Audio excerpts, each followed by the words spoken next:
আন্তর্জাতিক শান্তি ও নিরাপত্তা রক্ষায় অসামান্য সাহসিকতা ও আত্মত্যাগের স্বীকৃতিস্বরূপ জাতিসংঘের মর্যাদাপূর্ণ দাগ হ্যামারশোল্ড পদক মরণোত্তরভাবে পেয়েছেন বাংলাদেশের 6 শান্তিরক্ষী। স্থানীয় সময় শুক্রবার জাতিসংঘের সদর দপ্তরে আন্তর্জাতিক জাতিসংঘ শান্তিরক্ষী দিবস উপলক্ষে আয়োজিত অনুষ্ঠানে তাদের এ সম্মাননা প্রদান করা হয়।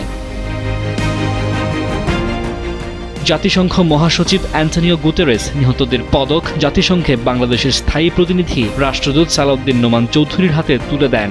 আন্তর্জাতিক শান্তি ও নিরাপত্তা প্রতিষ্ঠায় সাহস, আত্মত্যাগ ও দায়িত্বনিষ্ঠার স্বীকৃতিস্বরূপ এই পদক দেয়া হয়।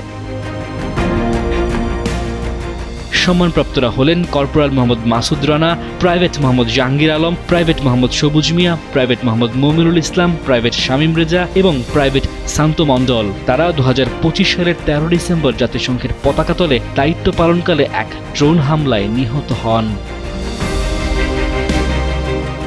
দাগ হ্যামারশোল্ড পদক 1997 সালে জাতিসংঘ নিরাপত্তা পরিষদ প্রবর্তন করে। জাতিসংঘের শান্তিরক্ষা মিশনে দায়িত্ব পালনকালে নিহত সামরিক, পুলিশ ও বেসামরিক সদস্যদের অবদান ও আত্মত্যাগের স্বীকৃতিস্বরূপ এই মরণোত্তর সম্মাননা দেয়া হয়।